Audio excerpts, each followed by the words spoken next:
Ya bu o zaman sen çocukluğundan beri bu ilginç ses tekniğini kullanıyorsun. Yeah, not in the same way. I would say, you know, when I was a child, I was more singing, and in church. So I have a split kind of training. I had the church, which was a gospel church, which was very much everybody in the whole church singing and clapping and doing harmonies and everybody being loud. Yeah.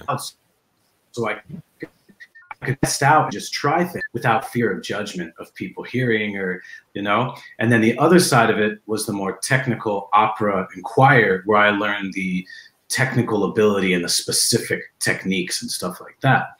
And then when I got older into high school, everybody always asked me, how do you distort your voice? Like the growl and the, you know, stuff like that. Yeah. So when I was in high school, I started getting into hardcore and metal bands. And I very much started to listen to heavy music. And I was like, I got bored of singing normally and reading sheet music. And I just got tired of it. So I said, let's try something new and different. And so what I would do is I would put this music on the radio or on whatever I had, and I would attempt to do it. And at first it hurt very much. It hurt my throat because I was screaming or distorting it in the wrong way. And then the more I did it, the more I found that they're not actually, I mean, some of them are, they're not screaming like you would scream at someone across the street. It's more of a throat, like, you know, like I could do this. You've learned how to distort it, for me, in the throat. So it's not coming like I'm yelling really loud. It's more, I don't know how to explain it exactly, but that was how I learned how to distort. And so I was screaming, and then when I came back to singing, I found that I could apply that to the singing as well. Wow.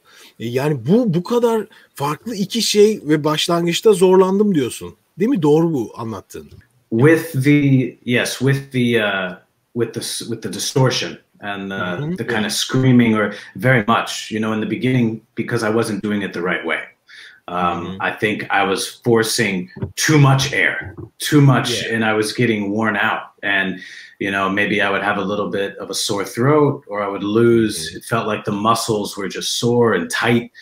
And, you know, maybe I would lose my voice, not all the way, but lose my voice a little bit for a little while. So that taught me that I knew that wasn't correct, you know, from my years of singing. So that's when I started trying to find alternative ways to distort the way I would scream and stuff like that. Wow. So yeah, and then the other thing that helped was, you know, sometimes when doing the growl or the screaming kind of vocal without a microphone, with no microphone, it's different. And then when I had the microphone, I found that I could be softer and distort it without putting too much, and that also helped me not to lose the voice. Yeah. Wow. Gerçekten seninle beraber ben okumaya çalıştım. Boğazımın yandığını hissettim ya. İnanılmaz zor. Bir metodu var mı? Bilmiyorum. Sen de deneyerek öğrenmiş gibisin çünkü. Yani bunun bir CD'si, bir eğitim okulu var mı bildiğin? Yeah. So when I was doing it, you know, I just experimented. And I didn't know what I was doing. And then I just found my way to do it. But ever since, you know, I think 10, 15 years ago, there was this book, I believe it's called The Art of Screaming. And there's like a video series where this female vocal instructor, because a lot of these bands, these metal bands, they would be doing this screaming when they were young. And then when they got older, they found out, I can't do it anymore. What's going on? Something's wrong. And she taught them, it's because you're doing it in the wrong way. So I forget her name, but I believe it's called The Art of Screaming. And there's like a video and a book that goes along with it that maybe can help you. I haven't used it myself, but for a lot of people, I heard that it is gold for them to learn. Wow. Teşekkürler. Şimdi bunların haricinde tabii ben sohbeti sadece senin gırtlak tekniğin üzerine yapmak istemiyorum. Senin müzikal geçmişini, eğitimlerini de merak ediyorum. Ne eğitimler aldın, nasıl geliştirdin, kendini müzikal kariyer anlamda nasıl bir yolculuğun oldu? Yeah, so like I said, when I was really young, I was always singing just what I would hear on the radio or anything like that. And then I got into elementary school, and they put me into choir. So that's when I learned more of the scales, holding out a note, ending it in the right way without you know, abruptly cutting off. And from the choir, I think the director saw that I had a little bit more ability. I was able to go very, very high. My range was super huge. And so he put me into opera training. To say that I learned a lot of opera songs, but it's more the training techniques, like the holding your posture, right? You know, doing posture, breathing into your diaphragm instead of just like your chest. And then when I got older, I found that I could breathe into the diaphragm and the chest to get even more air to push. So I think for me, the breath control was a big part of it, and the learning how to breathe better. And then, you know, the church was a big thing with the gospel singing.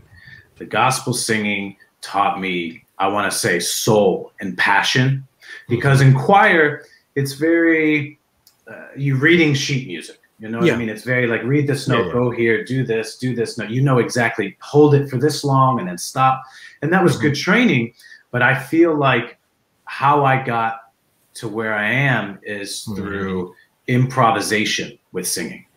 So with church, there would just be like, you're repeating a chorus, like there is power, power, wonder working, and stuff like that. So I could be like, there is power, power, and I could just do like little things to experiment and learn how to do the singing without being told exactly what to do. And then in time, I also learned how to whistle. So whistling helped me a lot. Learn the keys I'm in and the scales, and know when I'm hearing a song, I don't have to think about what key it's in. I don't have to think about what scales to use. I just know what notes would be the right ones. And that comes through time and experience and just being in the moment and, you know, doing years of practice. You eventually learn. You know, some people may need it, but personally, I didn't need to know what key it was in. I could just sing along. Wow. So the church taught me the passion, though, because I feel like with the church, there was a lot of people coming with problems and issues and suffering and trauma.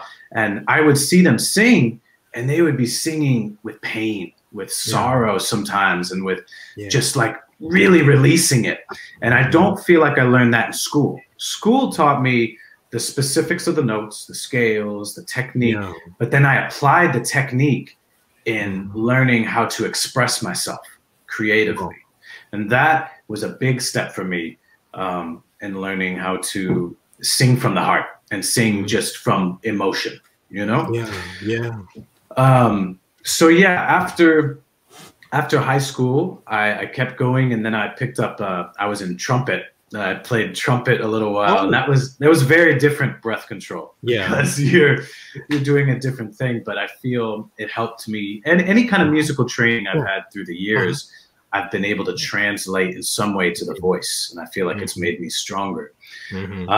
So then in high school, I got into metal, and I started wanting. I got tired of doing the choir and opera, and I wanted to do something different. And so I did metal music, and I was screaming. And then I learned how to go from singing to screaming, and how to start singing and then translate to distorting your voice, and then come out of distorting your voice back to singing. And other techniques that I would use would be, you know, going from low to high. I call it the siren, like, like the falsetto, learning how to go from falsetto into the real voice, but without like like the jump. You learn how to do it fluently, like so you don't notice that big of a shift, like you don't notice the jump. So that helped me out a lot, because when I learned to do that with the falsetto and the voice, then I started to try to do that with the distortion, like the wow.